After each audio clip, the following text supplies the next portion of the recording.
오늘은 하나님의 영광을 찬양하라라는 제목으로 하나님의 말씀 증거하도록 하겠습니다. 오늘은 사실 좀 마음이 무겁습니다. 코로나가 안정된 기미를 보이다가 갑자기 이제 1000명을 넘더니 이제 1300명 넘고 개편된 사회적 거리두기의 가장 높은 단계가 4단계인데 4단계가 내일부터 이제 시작됩니다. 사실상 사람을 만나거나 하는 일들이 지금 할 수 없는 상황이 되었습니다. 지금 1년 넘게 이렇게 지내고 안정되고 좀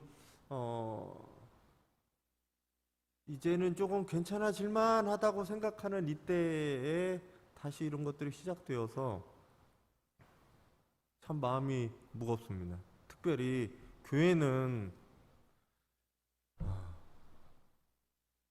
이제 하반기를 준비하고 이제 새로운 것들을 해보려고 하는 시점에 이런 것들이 되어서 참 마음이 무겁습니다. 그럼에도 불구하고 저희가 하나님을 찬양하는 일, 예배하는 일을 멈추지 않아야 된다라고 생각합니다. 이건 멈출 수 없는 일이고, 이 자리에 오지 못하지만 내가 있는 곳, 내가 있는 삶에서 하나님을 찬양하고 예배하는 일들이 계속되어져야 합니다. 오늘 바울의 본문, 성서일과의 오늘 서신서 본문은 에베소서 1장의 내용으로 시작됩니다. 오늘 에베소서 1장 3절부터 시작은 이렇게 찬송하리로다 라고 시작하게 됩니다. 오늘 읽은 3절부터 14절까지의 성경 원어를 보면 한 문장이에요. 이 모든 3절부터 14절까지 우리나라 말로는 문장이 나눠져 있지만 이게 원어로 보면 한 문장이에요. 굉장히 긴 문장입니다. 긴 문장인데 찬송하리로다 시작해갖고 찬송하리로다라고 하고 끝나고 있는 본문입니다. 사도 바울이 하나님을 찬송하라라고 하면서 이게 크게 세 부분으로 나누는데 성부, 성자, 성령에 대한 얘기가 3절부터 14절까지가 나와요. 저희가 오후 예배 때 사도신경을 지금 강해하고 있는데 사도신경의 구조도 크게는 성부, 성자, 성령에 대한 얘기입니다.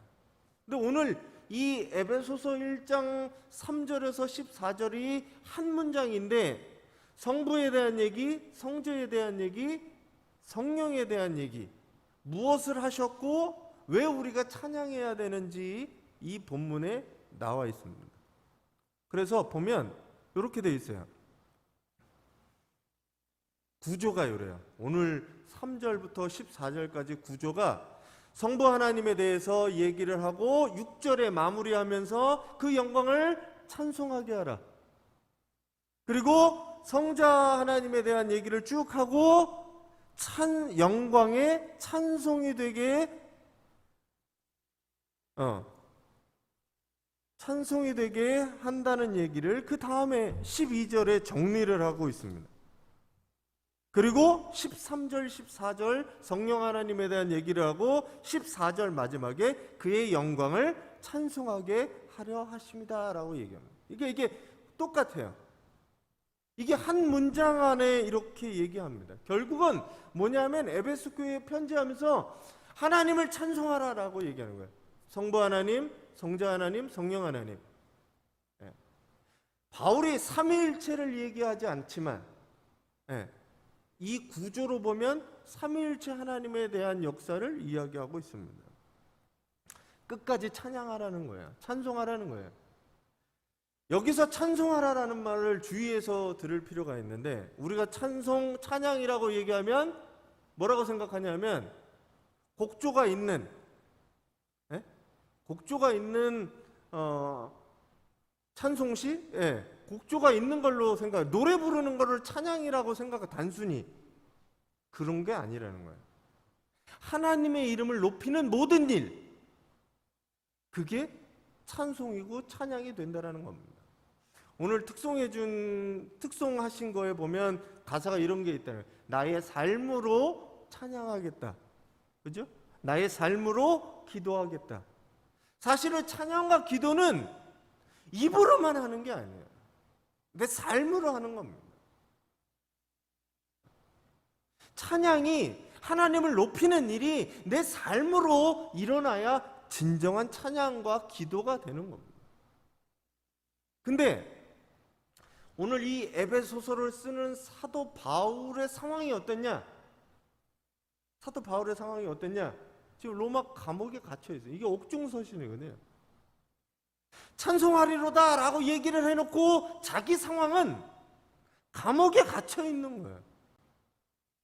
아니, 감옥에 갇혀 있는 사람이 어떻게 하나님이 무슨 즐거움이 있고 무슨 행복함이 있고 무슨 감사가 있어서 하나님을 찬송하자라고 이야기한다는 거예요. 네. 뭐가 감격스럽고 뭐가 그렇게 놀랍길래 이 감옥에 갇힌 바울이 에베소 교인들한테 찬송합시다라고 이야기하는지 오늘 말씀을 통해서 같이 한번 생각해 보려고 합니다. 그리고 이 하나님을 찬송하는 일에 동참하시는 우리 성도님들이 되시기를 바랍니다. 성부 하나님에 대한 표현, 오늘 세 파트로 나눌 건데 성부, 성자, 성령 하나님에 대해서 나눌 건데 무슨 일을 하셨고 그러기 때문에 찬송할 것을 이야기하는데 첫 번째는 3절이에요. 3절. 3절을 제가 세 번역으로 보여드릴게요. 세 번역으로 같이 한번 읽어주세요.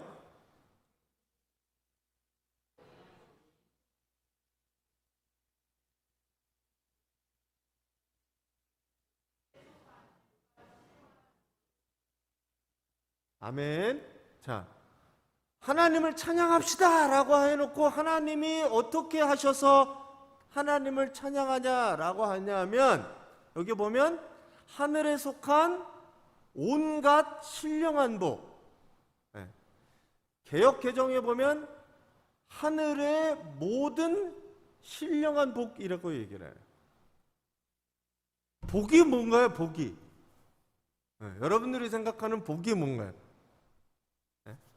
세상에서 생각하는 복이 뭔가 한번 돌아볼 필요가 있습니다. 그냥 세상에서는 오래 살거나 돈이 많거나 높은 지위에 오르면 복을 받았다. 부귀영화와 무병장수가 복이다 라고 얘기를 합니다. 어떤 가정이 복이냐? 그냥 자녀들이 좋은 직업 갖고 아픈 사람 없고 장수하는 가정을 보면 복 있는 가정이라고 얘기를 하는 거예요. 그게 복이에요?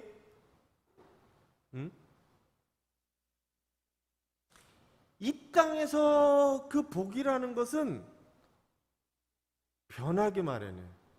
무엇을 많이 가지거나 소유하거나 그걸로 인한 복은 변하고 쉽게 사라져버리는 복이라는 거죠. 그게 참다운 복이냐? 거기에 생각을 해봐요. 어느 날 재산이 많던 사람이 복 받았다라고 생각을 했는데 한순간에 부도가 났어요. 모든 가진 것들이 다 날아가고 욥처럼 가진 것들이 모두 없어지고 길바닥에 나앉게 됐을 때 그러면 그 사람은 복이 있는 사람이에요? 없는 사람이에요? 세상의 복이라는 게 이런 거예요. 왔다 갔다 하는 가변적이라는 거죠.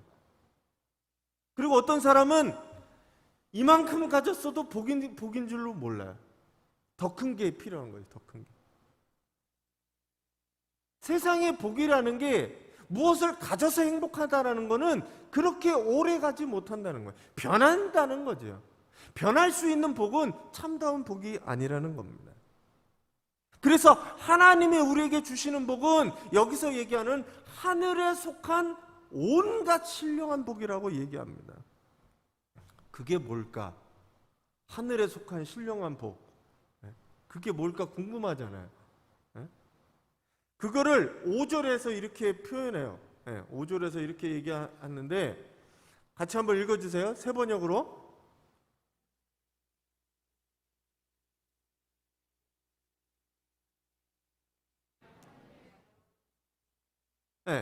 자, 어떤 거예요? 결국 하늘의 복이 우리를 하나님의 자녀가 되게 했다라는 겁니다. 이런 얘기를 하면 목사님 그게 무슨 복이에요? 이렇게 얘기를 해요. 그게 무슨 복이에요? 하나님의 자녀가 된 게 무슨 복이에요? 라고 얘기를 하는 겁니다.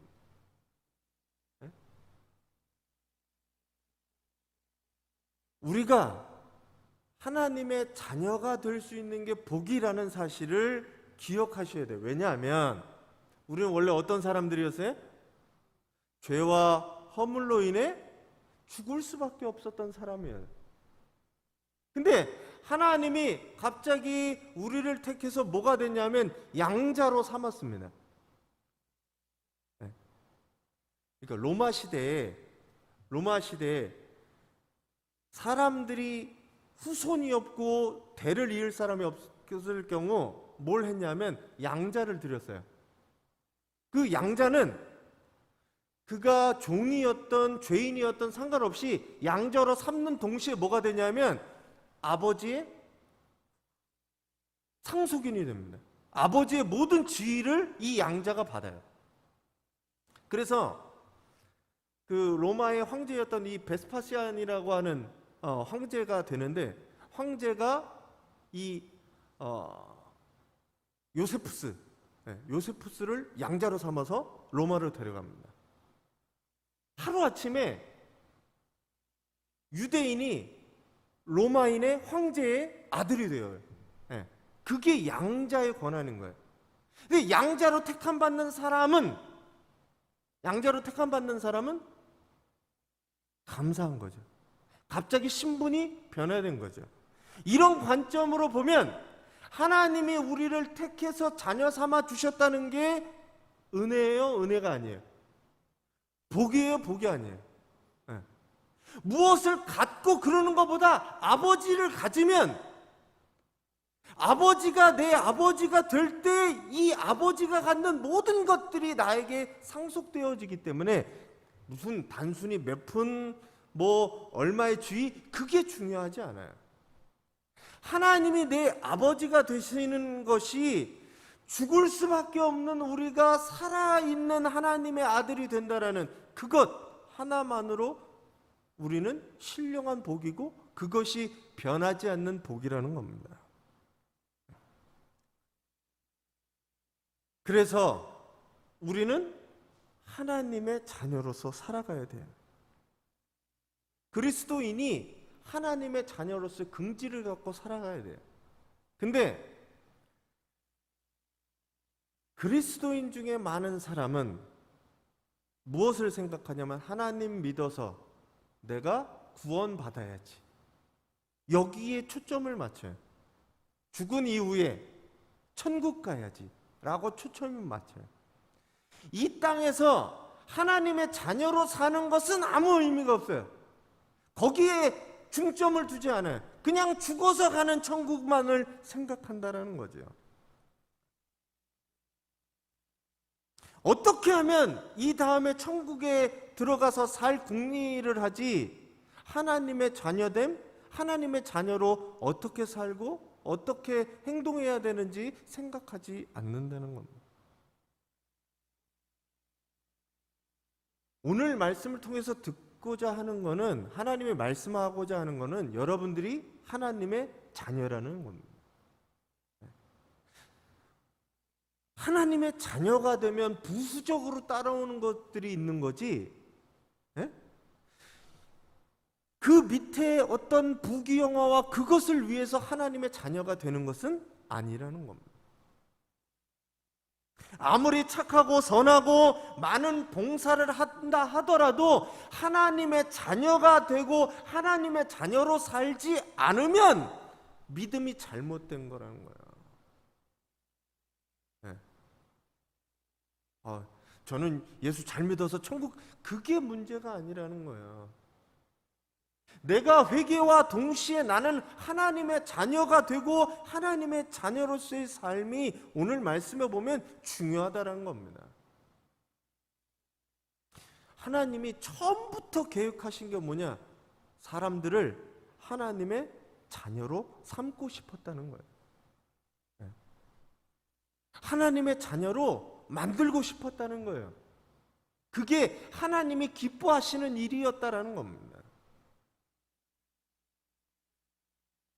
여러분들이 세상에서 하나님의 자녀로서 당당히 살아가시기를 간절히 바랍니다. 하나님이 원하시는 거예요. 구원받아서 뭐 할 건데? 하나님의 자녀이기 때문에 구원받는 거예요. 그래서 우리가 해야 될 거는 하나님의 자녀로서 열심히 살아가면 됩니다. 그 중에서 특별히 여러분들을 먼저 선택하신 거예요. 다른 사람보다 나를 먼저 택해 주셨으니 내가 감사하는 겁니다. 여러분들이 뭐가 잘나서 선택했었겠어요? 내가 뭔가 더 배워서, 아니면 내가 조금 더 선한 일을 해서 우리를 선택하셨겠어요? 아니에요. 그냥 하나님의 은혜예요, 은혜. 그 은혜에, 나를 선택해 주신 은혜에 나는 감사하는 겁니다. 이 은혜가 여러분들과 함께 하시고 이 감사가 여러분들과 함께 하시기를 간절히 바랍니다. 성부 하나님은 우리를 택하셨어요. 그리고 자녀 삼아 주시기 원하셨다는 겁니다. 그래서 우리가 해야 될 일이 뭐냐? 내가 그래서 하나님한테 무엇을 할 수 있어요? 하나님 나를 자녀 삼아 주신 것에 감사하며 내가 할 수 있는 일이 뭐가 있어요? 뭐 돈을 드려? 봉사를 열심히 해요? 그게 중요한 거예요. 하나님을 찬송하는 일이다라는 겁니다. 우리가 할 수 있는 가장 지극히 높은 일, 가장 할 수 있는 최고봉, 그게 뭐냐? 찬송과 찬양이라는 거예요. 하나님을 높이는 일을 내 삶을 통해서 해야 된다는 겁니다. 자, 두 번째는, 그러면 하나님을 그렇게 해서 영광을 돌리면, 두 번째는 성자 예수님은 뭐 했냐라는 거예요. 어떤 일을 하셨냐? 자, 오늘 말씀에 보면 계속 반복되는 3절부터 14절에 반복되는 말씀은 그리스도 안에서라는 얘기입니다. 예수 그리스도 안에서, 이게 말이 계속 반복돼요. 하나님이 우리를 택하신 것도, 하나님이 구원의 경륜을 하신 것도 다 어디서 출발하냐면 그리스도 안에서라는 겁니다. 그리스도 안에서 출발해요. 그리스도 밖에서는 여기서 이야기하지 않아요. 그리스도 안에서 출발합니다. 그래서 오늘 1장 7절에 보면 이렇게 얘기해서, 그 안에서 그 아들이 뭘 했냐? 같이 한번 읽어주세요.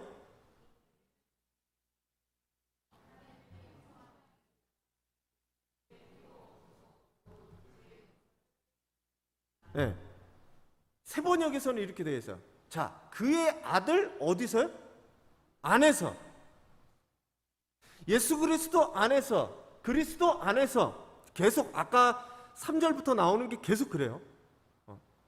이 일들이 어디서 시작되느냐? 누구에게서 시작되냐? 누구로부터 출발하느냐? 하나님에게서 나왔지만 그리스도 안에서 시작을 하는 거예요. 모든 게.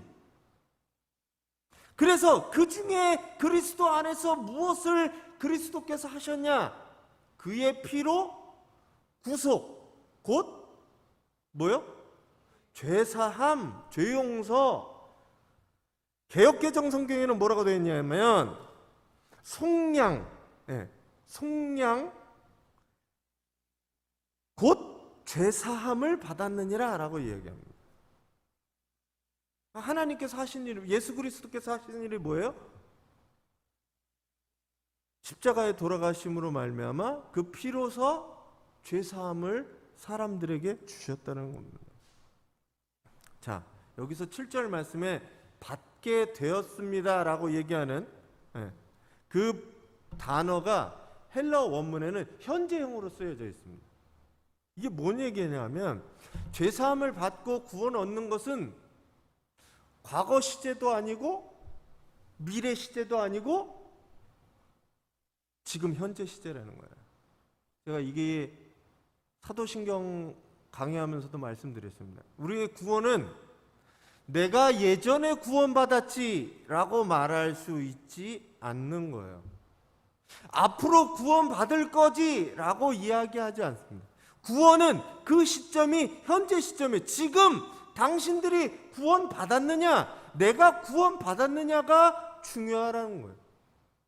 예수 그리스도가 나를 지금 죄사함하고 지금 현재 내가 그 구원 속에 있는가라는 겁니다. 구원 받으셨어요? 네. 지금 내가 생각하기에 나는 구원 받은 사람입니까?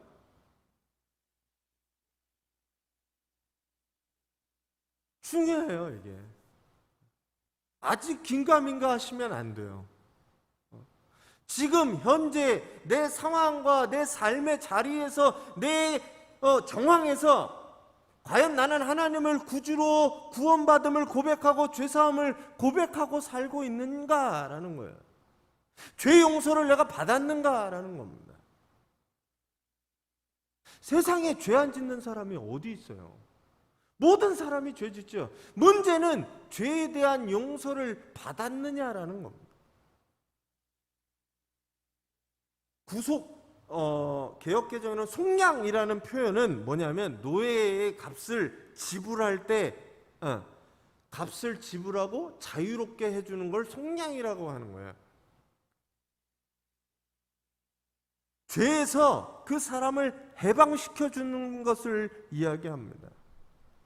모든 사람이 죄의 노예였어요. 모든 사람이 죄의 노예였어요. 죄의 문제를 혼자 스스로 해결할 사람이 아무도 없었습니다. 그래서 구약에는 어떻게 했냐면 동물을 잡았어요. 동물. 양이나 소나 비둘기나 이걸 잡았어요. 그 피로서 본인의 죄를 동물의 피로서 씻었습니다. 그 동물의 피가 해결이 되지 않았을 때, 사람들은 계속 죄 가운데 있을 때 하나님께서 우리를 위해서 하신 방법은, 예수 그리스도께서 하신 방법은 십자가에 그의 피로 죄를 씻어주셨다는 겁니다. 그래서 사도 바울은 갈라디아서 5장에 이렇게 얘기를 해요. 그리스도께서 우리로 자유케 하시려고 자유를 주셨으니 그러므로 굳세게 서서 다시는 종의 멍에를 매지 말라. 예수 그리스도가 우리를 그의 피로 인해서 용서를 하셨기 때문에 우리는 어떻게 해야 되느냐? 그분을 찬송할 수밖에 없다는 거예요. 성자 하나님의 일들을 여기 이렇게 표현합니다. 그리고 그 구원의 지혜를 우리들에게 먼저 알려주신 거예요. 그래서 그렇게 쭉 설명하고 있습니다. 그리고 성령께서 뭐 하셨냐라는 거예요. 성령께서 세 번째는 성령께서 13절에 보면 이렇게 되어 있습니다. 13절에 보면 그 안에 제가 이번에는 세번역과 개역개정은 이렇게 되어 있어요. 같이 한번 읽어주세요. 약속의 성령으로 인치심을 받았다라고 얘기하고, 세번역에서는 약속하신 성령의 날인을 받았다라고 얘기합니다. 인치심을 받았다, 날인을 받았다. 날인이 더 이해하기 쉬우세요? 네? 이게 뭐냐면 도장 찍었다라는 거예요. 도장 찍었다. 성령으로 도장을 찍었다라는 겁니다. 도장을 찍었다라는 게 어떤 의미가 있냐면 한 세 가지 정도 의미를 생각해 보면, 도장 찍었다는 건 옛날로 돌아가면 양이나 염소나 소에 도장을 찍으면 그게 뭐냐면 내 거라는 얘기예요. 네. 이게 내 표시잖아요. 표시. 네? 사람들이 그 인을 찍는 것, 예. 이게 내 소유 아니면 그 표식을 갖는 겁니다. 그래서 각 사람마다 자기의 표식들이 있던 거예요. 예. 동물들한테 내 소유다라는 겁니다. 하나님께서 약속의 성령으로 인치심을 사람들에게 인쳤다라는 얘기는 사람들에게 표식을 걸어놓은 거예요. 성령을 통해서. 이게 뭐냐? 하나님의 소유라는 겁니다. 하나님의 소유를 보여주는 표식이 성령이라는 거예요. 자, 저 사람이 하나님의 자녀인지 아닌지 어떻게 아느냐? 성령을 보면 알 수 있다는 거예요. 두 번째, 이 인친다는 의미는 내가 보증한다는 거, 보증. 예를 들어서 그림을 쓰거나 글씨를 쓸 때 글씨를 다 쓴 다음에 옛날 것도 보고 그러면 오른쪽에 뭘 찍어요? 납관이라는 걸 찍잖아요. 예? 그게 납관이 본인이 갖고 있는 도장이잖아요. 이거 누구 거예요, 이거? 내 거고 이게 진짜다라는 표현을 이 납관을 찍는 겁니다. 네. 확인하는 거예요. 진품이라는 거예요, 진품. 하나님이 이것이 내 것이다라는 진품의 표적으로 성령을 주셨다라는 겁니다. 하나님의 자녀라는 표식, 하나님의 자녀라는 표현. 네, 가짜가 아니다, 진짜라는 이야기입니다. 세 번째, 인쳤다라는 표현은 책임을 진다라는 거예요. 요즘에는 은행에 가시면 예전에는 다 도장을 찍거나 했는데 요즘엔 뭐 하냐면 서명하잖아요. 이게 서명하면 그 다음부터 이게 뭐가 되냐면 나에게 책임이 주어지는 겁니다. 네. 그게 그 사람이 사인으로 통해서 그 사람이 이제 책임을 갖는다는 거예요. 관공서나 회사의 문서들을 보면 결제를 합니다. 결제. 네, 사인을 하거나 도장을 찍는 결제를 하죠. 그 결제를 하는 거는 내가 그걸 받고 그것에 대해 내가 책임을 지겠다라는 겁니다. 도장을 찍으면 법적으로 책임을 면할 길이 없어요. 책임을 져야 됩니다. 그래서 재산권에 관련된 것 요즘에 보면 뭘 띄냐 하면 인감증명서라는 것 띄잖아요. 도장이 이게 인감도장이 사실인지 아닌지. 그래서 인감증명서를 띄려고 동사무소나 주민센터 가면 본인이 아닌 경우 굉장히 까다롭습니다. 그리고 이게 매도용, 매수용 이렇게 하면 엄청 어려워져요. 제가 예전에 한번 자동차 때문에 자동차를 사고 팔 때는 이 인감증명이 필요합니다. 항상. 인감도장과 인감증명서. 네. 이 재산권으로 잡히기 때문에 그래요. 그만큼 그것에 대한 책임성 여부가 주어지기 때문이라는 거죠. 하나님께서 우리에게 성령을 통해 책임을 부여하셨다라는 거예요. 내가 책임지고 담보하겠다라는 겁니다. 그래서 하나님은 모세가 죽어서 두려움에 사로잡혀 있는 여호수아에게 나타나셔서 이야기하시는 게 두려워 말며 놀라지 말라. 내가 어디를 가든지 내 하나님 여호와가 너와 함께하느니라 라고 얘기합니다. 여호수아의 삶을 하나님께서 책임져 주신다는 거예요. 하나님의 자녀들은 하나님께서 그 자녀들을 책임져 주신다는 거예요. 그리고 이후에 상속해 가는 것들을 내가 보증해 준다는 거예요. 성령을 통해서. 지금이 끝이 아니라 나중에 우리의 삶을 성령을 통해서 보증해 주신다라는 이야기입니다. 성령의 인치심을 받은 사람에게는 그래서 성령이 함께합니다. 그 여러분들이 그러면 이 성령과 더불어서 생활하고 계세요? 성령이 나에게 있는 것들을 어떻게 알아요? 우리가 예수를 주라고 시인할 때 그분이 우리들의 주님이시고 그분이 우리를 통해서 하신 것들이 생각나고 기억나고 그럴 때 비로소 성령이 우리와 함께 계신다는 것을 우리가 보게 됩니다. 성령님께서는 구원받은 사람들에게 믿음을 주시고, 오늘 말씀에 보면 그렇게 되거든요. 믿음을 주시고 복음을 듣고 믿을 수 있도록 믿음을 주시고 약속의 말씀을 기억나게 하시고 그와 동행해 주셔서 힘 주시고 인도해 주신다는 겁니다. 하나님께서 보증처럼 성령을 우리들에게 주어서 그렇게 살아가도록 인도하셨다는 겁니다. 이 세상에 살면서 가장 큰 복, 하나님의 자녀가 되는 복임을 기억하시기를 바랍니다. 전능하신 창조주 하나님의 자녀가 되고 천국에 들어가는 것보다 더 큰 복이 어디 있어요? 내가 죽을 수밖에 없었는데 하나님의 자녀가 되어서 살아가는 복, 그 복을 누리시기를 바랍니다.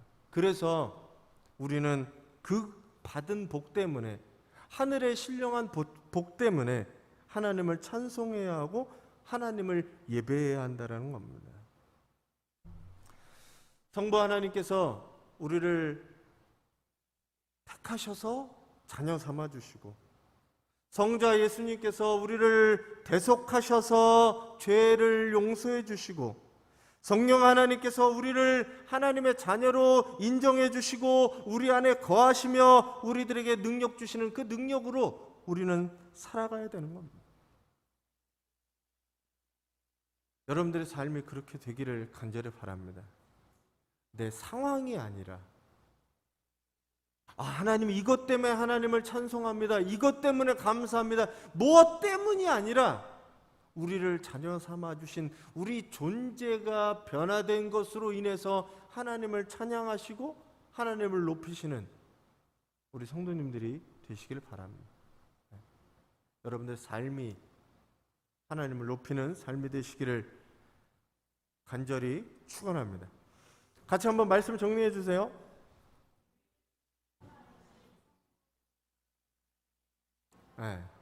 하나님을 찬양하십시오. 내 삶을 통해서 하나님을 높이십시오. 하나님을 증거하십시오. 코로나 상황이 이제 어려워져서 다음 주부터는 저희가 비대면으로 예배 드립니다. 이런 상황에 어떻게 하나님을 예배하고 하나님이 우리에게 해주신 것이 무엇이 있어서 내가 하나님을 예배합니까? 찬양합니까? 무슨 기쁜 일이 있어서 하나님을 찬양합니까? 라고 이야기하실 수 있지만 세상에서 보는 관점은 우리를 예배하거나 찬양할 수 없는 상황이지만 그럼에도 불구하고 우리가 하나님을 찬양하는 것은 나를 자녀 삼아 주시고 나를 용서하시고 나를 계속적으로 인도하셔서 하나님의 자녀로 살게끔 도와주시는 그 손길을 기대서 찬양하라는 이야기입니다. 조건이 아니라는 거예요. 조건이. 그 하나님을 기억하시면서 영원히 찬양하시고 영원히 하나님의 자녀로서 살아가시는 우리 성도님들 되시기 바랍니다. 우리 같이